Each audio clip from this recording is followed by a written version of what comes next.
Bienvenido, Hernán Casiari, muchísimas gracias. Hace mucho que tenía ganas de hablar con vos, así que le agradezco enormemente a esta vuelta al teatro que me lo permite. Que es la razón por la que hago una rondita no vivo acá, no. vivo en Areco, entonces me cuesta mucho estar de cuerpo presente, pero ahora como hago teatro miércoles y jueves puedo hacerlo.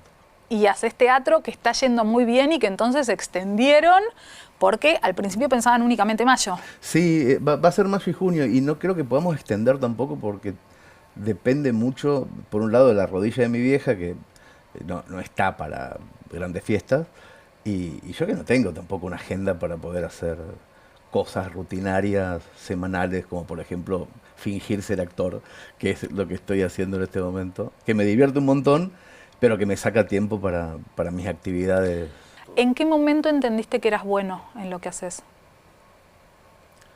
En la escritura desde muy chico. ¿Sí? En la escritura. Siempre supe que escribiendo me salvaba de lo que sea. Pudiendo explicar las cosas lentamente, sabiendo quién es el otro, seduciéndolo o convenciéndolo de lo que se me antojara, yo no iba a tener problemas. Me pasó, por ejemplo, yo fui 3 años desertor de la Colimba, ¿no? En el 87 saqué número alto. O sea, los chicos no deben ni saber lo que es sacar número alto, pero... Vayan y busquen, no sean brutos. O sea, no vamos a explicar nosotros. No. Saqué número alto, me tocaba aeronáutica en Córdoba, tenía que entrar un 15 de marzo y deserté. Desertar era muy peligroso porque tu documento de identidad decía apto para todo servicio, y supuestamente en un rango de tiempo tenías que estar adentro. Si no estabas adentro, estabas en la calle, estabas desertando. Si te encontraban en una razzia o en una pedida de documentos, tenías que hacer el año entero más el doble de lo que hubieras no ido. Sí, y yo en un momento estaba para 6 años ya. Y al rato para 7, y después llegó Menem y dijo buenas noches, lo del caso Carrasco, etc. Pero yo durante todo el tiempo que duró mi deserción, que tuvo que ser muy prolija, no tenía que meterme en lugares raros, no tenía que andar con porro por la calle, un montón de cosas que no hice durante ese tiempo, yo siempre supe que si me agarraban, escribía una carta y zafaba. Una carta a La Nación, una carta a Página 12, una carta a Clarín.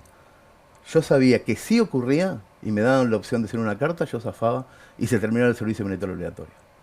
¿Cuál era esa carta que tenías en la cabeza? Yo tenía fe en lo que escribía. Nunca la pensé la carta porque nunca me agarraron. Pero en el caso de que me hubieran agarrado, yo esa noche pensaba el texto perfecto. O sea, vos sabías que tu poder de comunicar era tan fuerte que terminabas el servicio militar obligatorio en la Argentina. Sí, porque genuinamente pensaba que era una estupidez. Entonces, si genuinamente algo es una estupidez, ¿cómo no voy a poder convencer a todo el mundo de que es una estupidez? Entonces, que era bueno lo supiste desde siempre. Sí, sí. Que era una herramienta que utilizaba muy bien. Del mismo modo sabía que tenía un revés alucinante al pádel, también lo sabía. Hay cosas que uno sabe. Si cada vez que tirás un revés no vuelve la pelota, sos bueno. Si cada vez que escribís convencés al otro o lo haces reír o provocás lo que querés provocar, sos bueno. ¿Cómo decidiste ser escritor y no jugador de pádel? No, fui mucho antes de escritor. Yo empecé a cobrar a los 13, plata por escribir. ¿Escribiendo qué?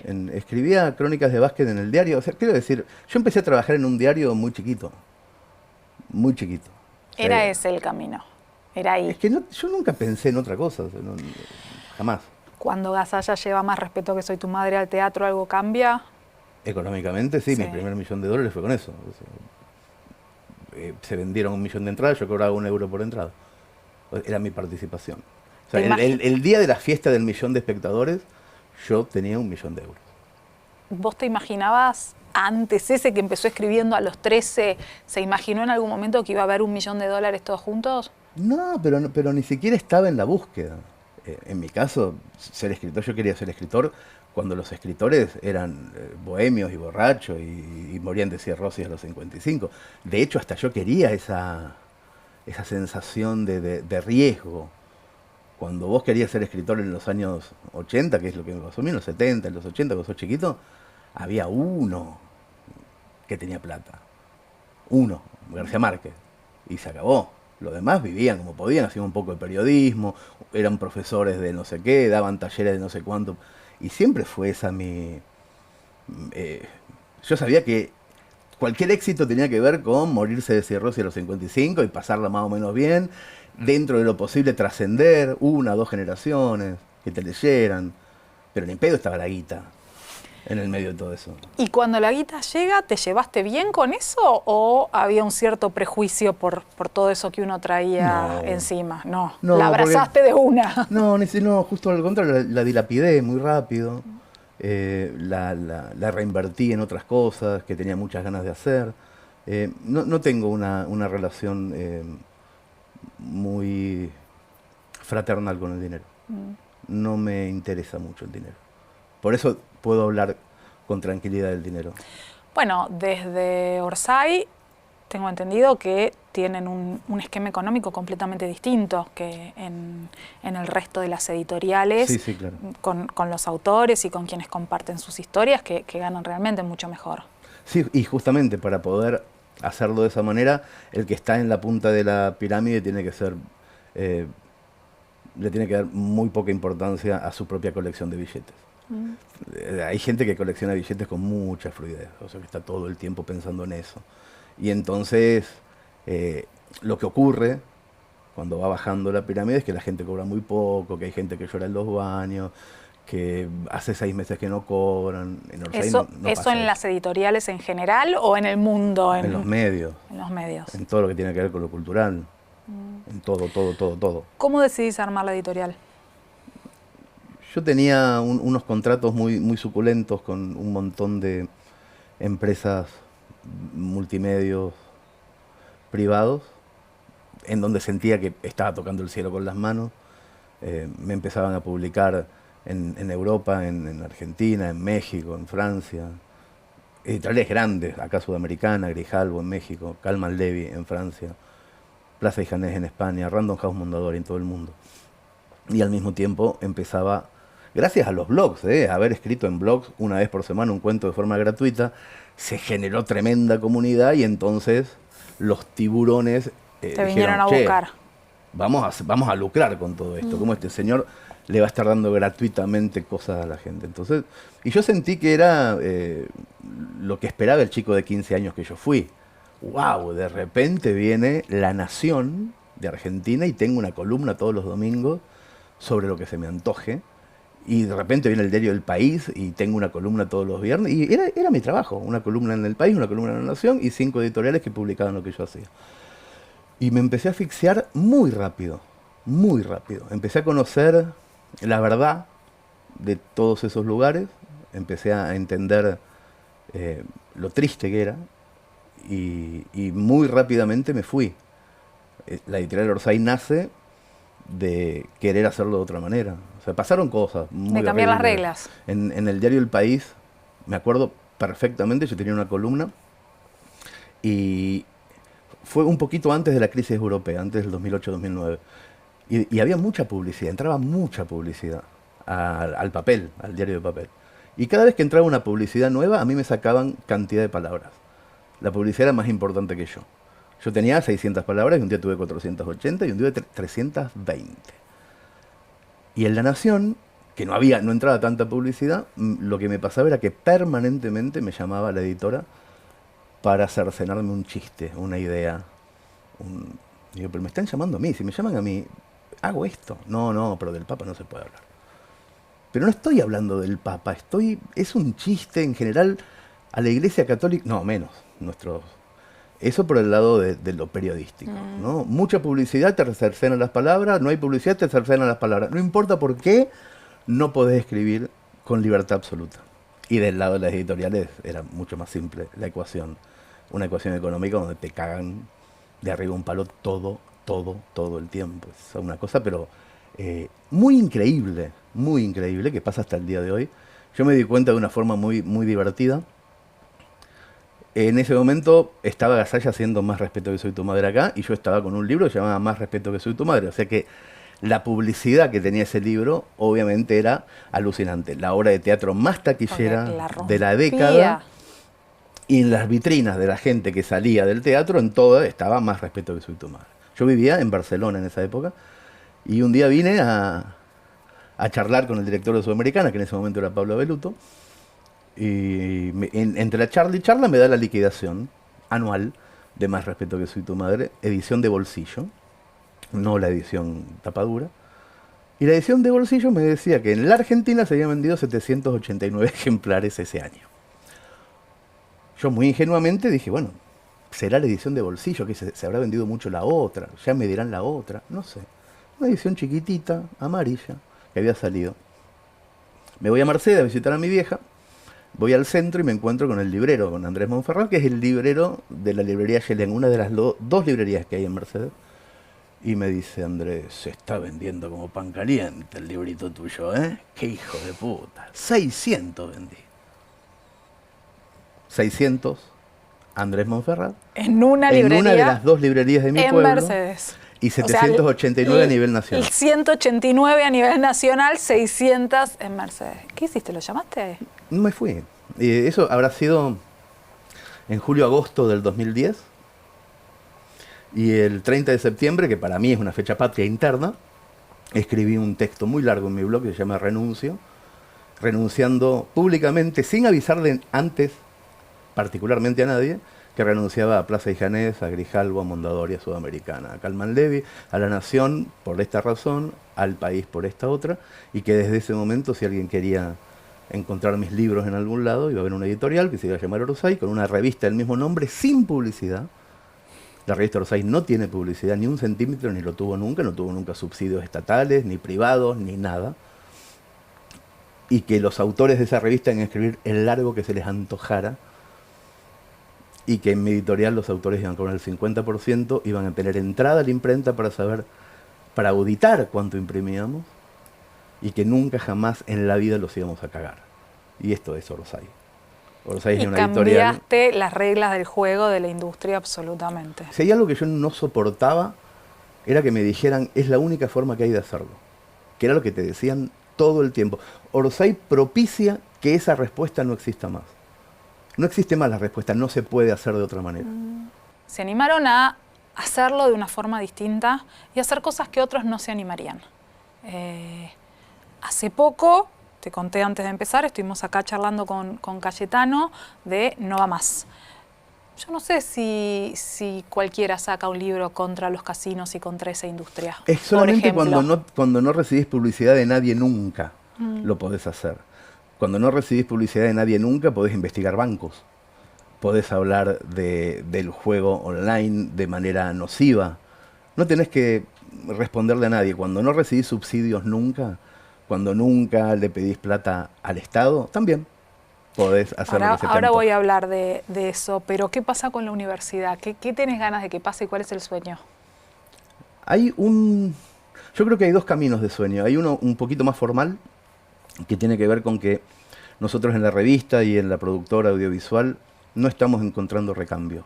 Y cuando vamos a la puerta de las universidades a buscar recién egresados de lo que quieras, de periodismo deportivo, de letras, de cine, de lo que se te ocurra que tiene que ver con la narrativa, nos encontramos que salen personas después de 5 años sin saber contar.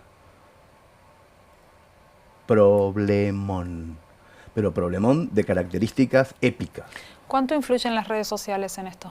Y yo prefiero, antes que hacer el laboratorio del por qué está pasando, que me imagino que debe tener muchísimo que ver, la fragmentación, la ansiedad, que las cosas duran 15 segundos, pero al mismo tiempo no quiero convertirme del todo en un viejo meado. Ya sé que lo soy. Ya sé que tengo una edad, ya sé un montón de... Bueno, hace poco dijiste algo que me pareció súper interesante, que es que el próximo premio Nobel va a salir de TikTok, el próximo premio Nobel de literatura. Pero es por lógica. Le quiero decir, no quiero convertirme en una persona que desconoce las cualidades de lo nuevo solamente por prejuicio. Quiero hacer una universidad. Quiero hacer algo distinto respecto a eso. La idea es estar... al aire me sale a mí, pero estar funcionando ¿cuándo? Dentro de 3 años, exactamente.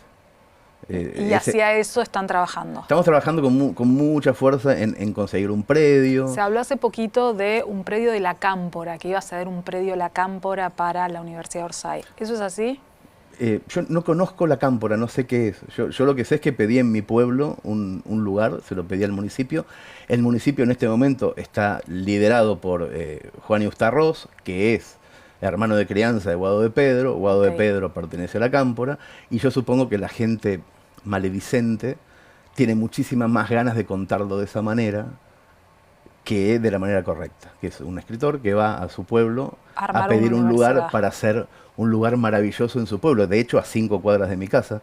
Esto no está confirmado todavía en absoluto. Estuve antes de ayer en Mercedes con los 18 concejales de Mercedes. Algunos son peronistas, otros son de Juntos por el Cambio, 2 son de La Libertad Avanza y un montón de gente. Y les dije, esto fue ayer, les dije exactamente, esto va a ocurrir únicamente por unanimidad. Si no hay unanimidad, yo me levanto y me voy porque lo puedo hacer donde se me antoje.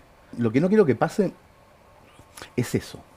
Es que venga un grupo a decir, es la Cámpora, lo mío no es político. No, o que algún grupo político lo capitalice tampoco. Es que no puede pasar nunca si es de Orsay. Orsay hace 15 años que está. La revista, las productoras cinematográficas. Yo creo que no hay nada más libertario que Orsay en este punto. No le pedimos nada al Estado nunca. Hay una diferencia muy grande entre lo que el Estado debe hacer, que a mí me parece que lo debe hacer, que es igualar oportunidades. Sí. Lo tenemos clarísimo. Un chico que viene de una provincia carenciada a querer trabajar en Buenos Aires o en su propia provincia, en cosas que tienen que ver con la cultura, necesita nutrirse de cultura, y si sus papás no tienen el privilegio de poder otorgárselo, el Estado está para eso. Está para que un chico de zona norte de San Isidro y un chico mercedino o del Chaco tengan oportunidades parecidas y que su talento aflore de manera parecida. Eso por un lado. Por el otro lado, no estoy en absoluto de acuerdo a que la totalidad de los artistas o de los gestores culturales vayan a pedirle cosas al Estado de forma permanente, porque se genera algo ahí, que a mí me parece que es tremendamente preocupante, es que hay revistas sin lectores, películas sin público, y se genera como una especie de, bueno, hagamos esto y de esto vivamos. De películas que nadie ve, de revistas que nadie lee, total.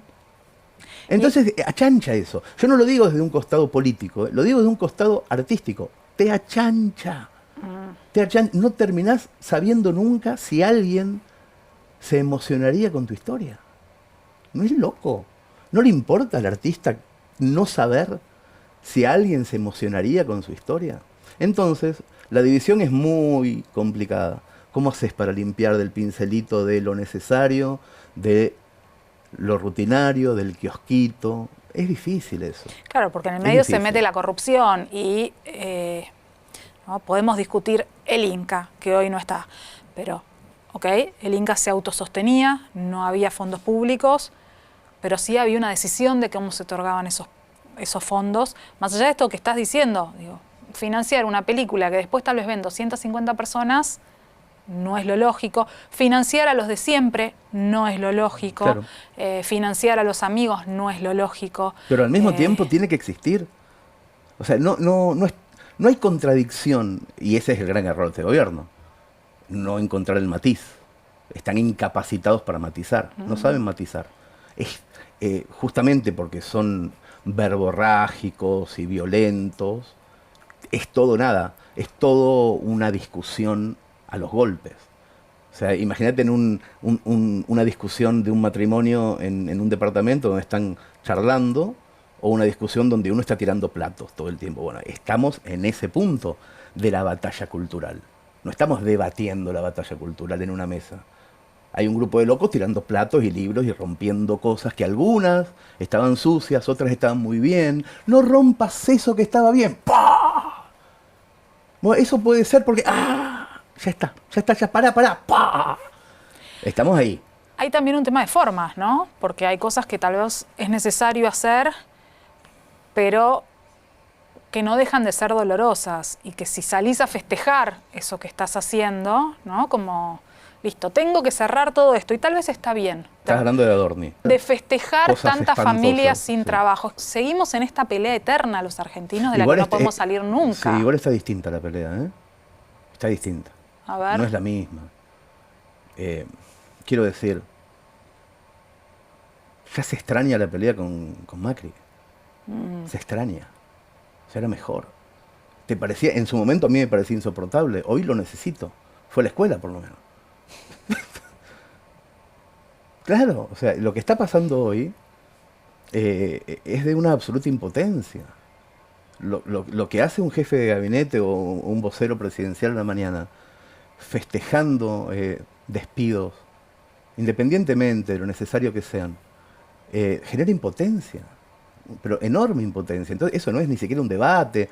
Estamos en momentos realmente históricos de experimento social, bueno, aunque no sean, no soy conspiranoide, no es que creo que haya una estrategia, ni nada, independientemente de eso, es un experimento.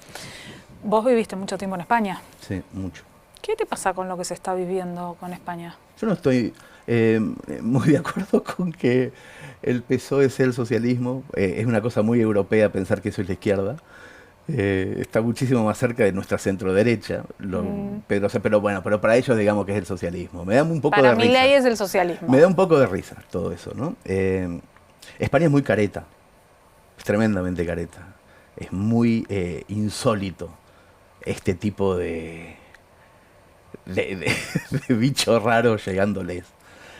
Por un lado me parece absolutamente innecesario por el lado del gobierno argentino, por lo que representa la Argentina, por lo que es España. O sea, España y Argentina son dos países que creo que hay muy poquísimos países en el mundo que su mayor inmigración la tienen del otro lado. O sea, los dos. Es una cosa alucinante.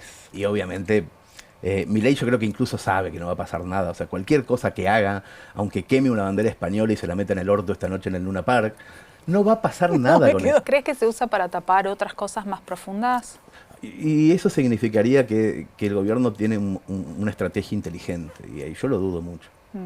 Yo creo que es un elefante dentro de un bazar. Vos ves un elefante entrar en un bazar y no podés decir, ¿tiró con la trompa ese jarrón para que no veamos que tiró aquel cenicero? No, es un elefante en un bazar, no piensa. ¿Y las peleas que da el gobierno contra los artistas o periodistas o referentes de la cultura? Es una batalla cultural real, donde hay muchísimo de revancha. Muchísimo de revancha. Tienen un grupo de gente que lo sigue muy puntualmente, que es gente que de verdad, yo creo, que debe haber sufrido muchísimo toda la época de inclusión, de hablar con la E, de las diversidades sexuales que proponía el kirchnerismo. Todo eso lo debe haber sufrido mucho, porque se nota tanto la alegría que tienen de hacer todo al revés. Se nota tanto el interés que tienen por hacer todo al revés, que yo creo que lo deben haber sufrido mucho. Pero ¿cómo hay gente que está planteando que las diversidades sexuales son enfermedades? Pero eso no es verdad tampoco, no creo que sea verdad. Me parece que la mayor parte de las veces que los libertarios abren la boca y sacan cosas para estremecer, no porque las piensen, para estremecer. ¿Cuál sería la frase que más bronca le dé en este momento a X? Ah, vamos a decir esta hoy. Hoy digamos esta. Le chupa un huevo todo. O sea, no es que de verdad estudiaron un montón de libros para llegar a la conclusión de que los homosexuales se suicidan más. No, vamos para allá. Vamos. Y hay un grupo muy grande de varones, de varoncitos, que van a lo loco para allá. Porque fueron unos varoncitos que me parece a mí que durante un tiempo largo estaban así, chiquititos en la mesa sin poder decir lo que querían. ¿Tus 70 cómo fueron? Yo nací en el 71, o sea que mis 70 fueron la pura infancia. Y tengo un recuerdo maravilloso y de pueblo de mi infancia. Mi infancia tuvo el Mundial 78, no había muertos en ninguna ESMA. Yo nunca supe, entre mi nacimiento y mis 10 años, nada. La pasé bárbaro, padres que se querían, una hermana, amigos, campo, río. No, mi conciencia política vino después. Vino después. Sí. Con el escribir y con el contar y con el meterte en este mundo. Sí, con el cine, con la literatura, empezar a leer, empezar a saber que Videla había nacido a 10 cuadras de casa y que había venido a mi escuela cuando yo estaba en segundo grado. Yo no interpretaba que ese señor de bigote, al que había que admirar, porque la directora decía, hay que admirarlo porque fue a esta escuela y hoy es el presidente. Yo estaba en segundo grado y el señor vino. Yo después recapitulé y supe, este es este, y tal cosa. ¿Y cuando contaste ese día en tu casa que estuvo Videla en el colegio? Yo creo que mis viejos tampoco sabían nada, no tenían por qué, no tenían ningún interés por saber. No, mis viejos no eran una pareja que escuchaba Almendra y Sui Generis en esa época. Escuchaban a Sandro y a Palito. Estaban muchísimo más en la recontrapelotudez que tratando de salvar el mundo. Cosa que no me parece mal, o sea, es lo que les Era tocó. su realidad. A mí me parece que hay mucho de gota que rebalsa el vaso en la revancha de los que piensan absolutamente distinto a lo que sospechábamos que pensábamos todos. O sea, viste, cuando se sospecha que todos pensamos igual, los que no lo pueden decir, porque estamos en un mundo en donde no se podía decir tal cosa y tal otra. Claro. Y van efervescentes, iban hirviendo. Viene uno, abre la puerta y dice, che, ahora ustedes pueden decir lo que piensan. No lo van a decir despacito, Tatiana. Bueno, o sea que hubo también una cosa de caldo de cultivo. Pero, por favor, claro que sí. De ir, que fue generando también. Claro. Yo digo, permanentemente digo lo siguiente. Para mí, Milei es un panelista desequilibrado. Los panelistas desequilibrados son muy requeridos en la tele. Porque funcionan. Así de simple, funcionan. Que esté hoy como presidente no es culpa de él. O sea, los que hicimos la escalera fuimos nosotros para que suba. ¿Podría haber sido personaje en algún cuento tuyo, este panelista? No sé, yo tengo la sensación de que Milei podríamos haber sido muchos rotos. O sea, Milei es un roto, pero no lo digo mal, no lo digo... está claro. Para mí me genera más ternura que bronca. Me genera bronca la escalera, pero mucha. Pero no él. O sea, Milei es el pibe que nos roba el celular en la esquina. No tiene culpa. O sea, es una cosa que armamos, que la generamos nosotros. O sea, y en tanto no nos hagamos cargo de que la generamos, de que no hagamos una autocrítica seria de lo que generamos, y estoy hablando casi exclusivamente del peronismo, mientras sigan haciéndose los giles, y bueno, que la escalera sigue ahí, está ahí y subió el chabón. Pero no tiene la culpa, hace lo que puede. Por ejemplo, un recital en Luna Par, o decir Pedrito, estás match point. Es lo que puede hacer. ¿Por qué le estamos pidiendo que sea Alfonsín? Vos hablas con una claridad alucinante, sin tomar una posición de estas duras que estamos acostumbrados a ver, porque podés ser crítico de este gobierno y podés ser muy crítico del gobierno anterior. Soy mucho más del anterior que de este. Me queda claro, pero también podés ver que el enojo que estamos viviendo o las formas, o sea, me queda claro desde dónde hablas. A mí me pasa algo con este gobierno que hace que la gente piense que soy kirchnerista. Claro, bueno. Y nada más lejano. Claro.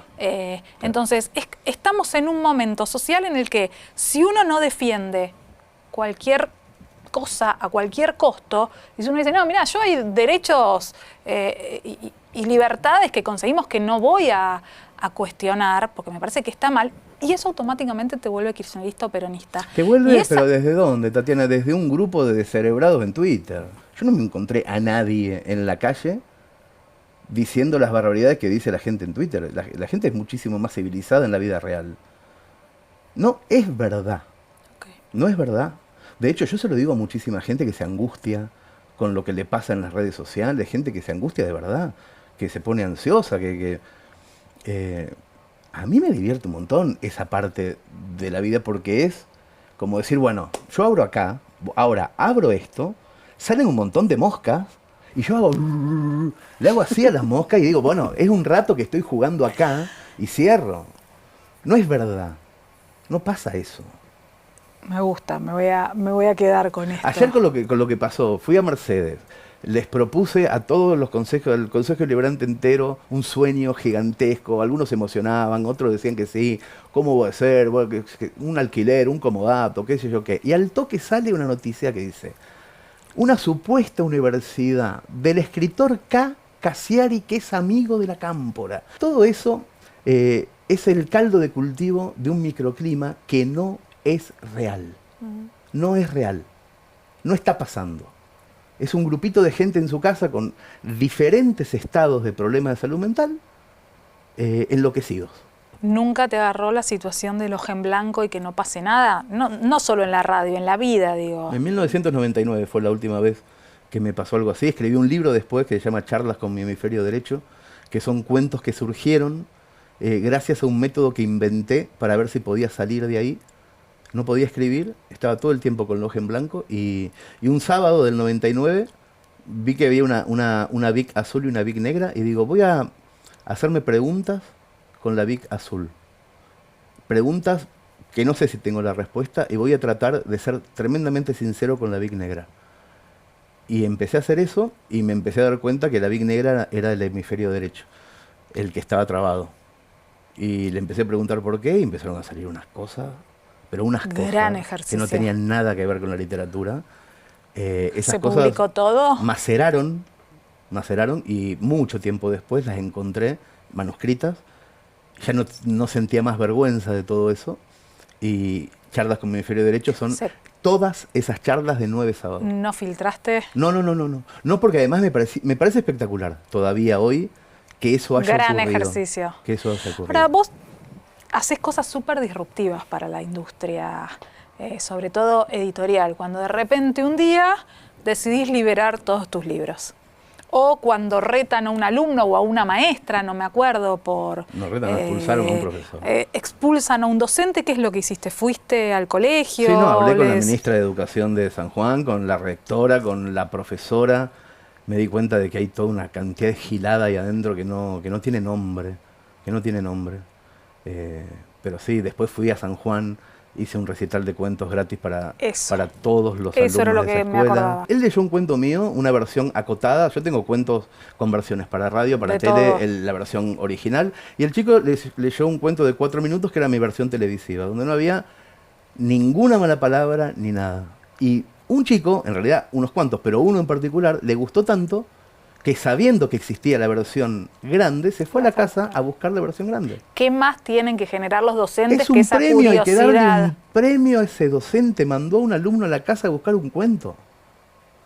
Y estaba leyendo la versión grande del cuento y pasa la madre por atrás y ve que hay malas palabras en el cuento. Y dice, ¿por qué estás leyendo eso con malas palabras? 14 años el chico, tampoco era un pendejito. No, es un cuento que me dio el profe en la escuela y salió la madre en motito. Dice poronga, dice culo, dice poronga. Y fue a hablar con la profesora, poronga en la escuela. No, vaya con la rectora. Y la rectora, poronga, señora, ¿qué le pasa? Mi hijo, poronga. Bueno, llamaré a la ministra de Educación. O sea, nadie lee el cuento. Nunca en ningún caso nadie lee el cuento hasta que van con juez de menores. Juez de menores. Salen los portales de derecha de San Juan que el profesor tiene unas tendencias sexuales que no son heterosexuales y sale, se arma un quilombo, los padres quieren sacar a sus hijos. Y el cuento era un cuento muy normal. Que si la mamá hubiera escuchado el cuento... ¿Qué cuento era? Canelón, es un cuento que no tiene nada que ver ni con lo porno, aunque lo tuviera, pero no tiene nada que ver con nada. O sea, tiene 2 malas palabras. Una locura. Pero un sinsentido, una falta de respeto tan absoluta para con la obra. Además de que para con el chico y para con el profesor, pero que fueron los únicos dos que leyeron el cuento. La fantasía que yo tenía cuando era chico de lo que iba a hacer cuando fuera grande está sobrepasada. Yo no quería tanto. O sea, lo que a mí me pasa con lo que hago cuando leo en un auditorio o en la radio. Cuando llega un mensaje de Messi. Cuando llega un mensaje de Messi. A mí me supera absolutamente. ¿Le dijiste a Andy, dale mi teléfono que no te mande los audios a vos? No, me da mucha vergüenza. A mí me genera una vergüenza. ¿Ya te sigue en Instagram? El ídolo. No. ¿Cómo se llevan con tu mamá? Ahora bien. Ahora. No, pero en serio. Tuvo que pasar el arte de por medio para que se llevaran bien. No, mi vieja y yo tenemos una relación un poco distante desde siempre. Viví 15 años a 12.000 kilómetros y eso un poco ayudó también, pero no soy un hijo tanguero. Nunca no lo sos fui. mamero. No, el tango que la mama. Nunca tuve eso. Y desde que empezamos a hacer cosas, no ahora, desde que empezamos a hacer cosas hace 6, 7 años, una vez por mes, encontré que arriba del escenario tenemos una relación que abajo no. Como si en vez de un grupo de personas en un auditorio hubiera un terapeuta.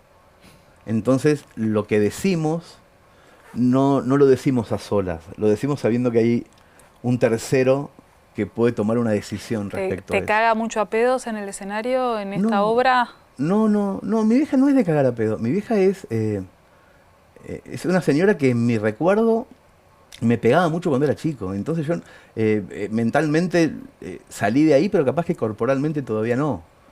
Entonces yo sé que no tenemos una relación de abrazo, por ejemplo. En Navidad, en el Día de la Madre. A mí me cuesta un montón, y a ella también, pero me parece que a ella le cuesta desde que sabe que a mí me cuesta. No quiere avasallar. Entonces tenemos una relación medio, no de indiferencia, pero muy respetuosa, muy respetuosa. Y arriba del escenario me parece que lo que cambia es que lo podemos contar con alegría. Lo podemos contar. A mí me hace reír arriba del escenario. Lo que me cuenta, me cuenta cosas que yo no sé. Obviamente hay un guión muy estructurado, pero hay unas transiciones entre cuento y cuento en donde yo dejo que se suelte y se va a lugares copados. ¿Y cuando terminan? Cuando terminamos la función, yo dejo que la aplaudan a ella y ella se hace la diva. ¿Te dan ganas de ese abrazo? Lo hemos intentado. Hasta el te quiero, hace un año creo que fue.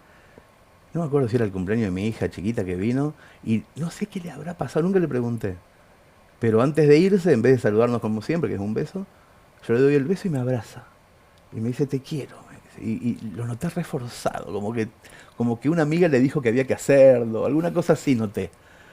No le pregunté nunca por qué, pero somos así, o sea, yo no estoy esperando que evolucione, ¿eh? Me parece bien. Ese vínculo te convirtió también en este que sos. Sí, me convirtió en el que soy con ella también y en el papá que sos también. Sí, bueno, eso es un poco... Tal vez por oposición, pero sí. ¿Los abrazás? Sí, tengo esa capacidad con mis hijas. Bueno, con la más grande, ahora tiene 20, es como que se empieza a perder. Noto que también estamos encontrando una distancia física. ¿Pero les decís lo suficiente que las querés? A full. No, eso es diario. Eso es diario y es genuino. Pero mi vieja también me decía, ¿eh? No me decía te quiero, me decía, vos sos un genio, me decía. ¿Y vos a ella le decís que la querés? No, pero hago cosas que lo demuestran. Muy complicadas para que ella entienda de que algo de eso debe haber. Nos encontramos miércoles y jueves en el teatro. Los miércoles y jueves en el Paseo de la Plaza. Hay que aprovechar porque es una fiesta realmente verlos en el teatro. Que te haya gustado. Y aparte estamos en un momento que poder dejar los quilombos afuera, un ratito, que si canta, que si no canta, que si el dólar, que si no el dólar, meterme un rato en el teatro con ustedes dos es un mimo al alma. Yo recomiendo un montón, porque no hay muchísimas cosas para hacer con una madre de salidas, quiero decir. Y esta es una muy buena salida para ir padres e hijos, madres e hijas. Nos encontramos en el Paseo de la Plaza. Yo te agradezco un montón, Hernán. A mí me encanta que hayamos podido charlar. Era también. Algo que quería hacer hace mucho. Así que espero que de nuevo pronto saques algún libro o se venga a la universidad u otra obra por la que nos encontremos, porque es placer enorme. Ojalá. Un lujazo. Gracias. Muchas gracias.